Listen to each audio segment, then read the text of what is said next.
આમ આદમી પાર્ટીના દિલ્હીના પૂર્વ ધારાસભ્ય દુર્ગેશ પાઠકના ઘરે આજે ગુરુવારે સવારથી સીબીઆઈની ટીમ એમના ઘરે પહોંચી હતી અને લગભગ 3 કલાક સુધી રેડ પાડી.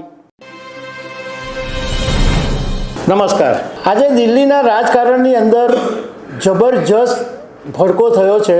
રાજકારણ ગરમાયું છે કારણ કે આમ આદમી પાર્ટીના પૂર્વ ધારાસભ્ય દુર્ગેશ પાઠકના ઘરે સીબીઆઈએ રેડ પાડી અને લગભગ 3 કલાક સુધી રેડ પાડી એટલે આમ આદમી પાર્ટીના નેતાઓ ધુઆં ફુઆં થઈ ગયા છે.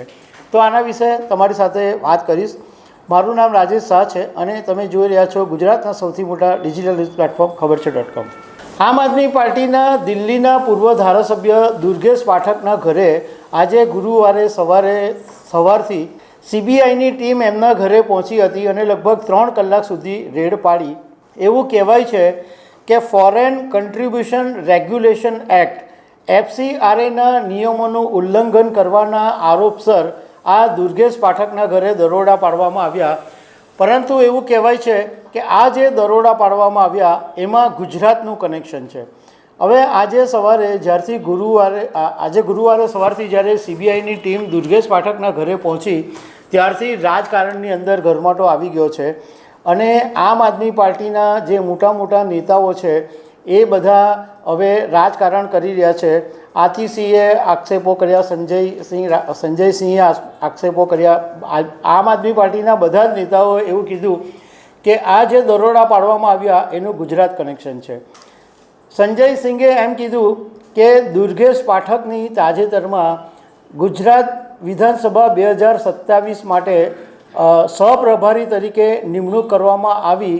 આ વાતને કારણે ભાજપે આ દરોડા પડાવ્યા છે કારણ કે ગુજરાતની અંદર હવે આમ આદમી પાર્ટીનો પ્રભાવ વધી રહ્યો છે. તો આતિશીએ એવું કીધું કે સીબીઆઈએ જે રેડ પાડી એ કોઈ ઇત્તફાક નથી પરંતુ આ ભાજપના ડરનું એક ષડયંત્ર છે.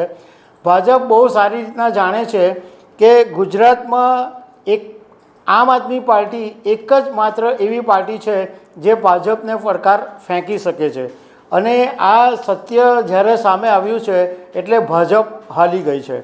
હવે જ્યારે સીબીઆઈએ દરોડા પાડ્યા એ પહેલાં સીબીઆઈએ ગૃહ મંત્રાલયને એક રિપોર્ટ સોંપ્યો હતો અને એમાં એવું કહેવામાં આવ્યું હતું કે 2024થી માંડીને 2022 વચ્ચે આમ આદમી પાર્ટીએ જુદા જુદા દેશોમાંથી 7 કરોડ રૂપિયાનું ફંડ દાન પેટે મેળવ્યું છે અને દુર્ગેશ પાઠકે 2016ની અંદર કેનેડાની અંદર એક કાર્યક્રમ પણ આયોજિત કર્યો હતો. એટલે હવે આ જે દુર્ગેશ પાઠકના ઘરે રેડ પાડી એ આમ આદમી પાર્ટીના નેતાઓને લાગે છે કે આ એક રાજકારણનો ભાગ છે. તો દર્શક મિત્રો, આવી અનેક વાતો સાથે અમે તમને મળતા રહીશું. Thank you very much.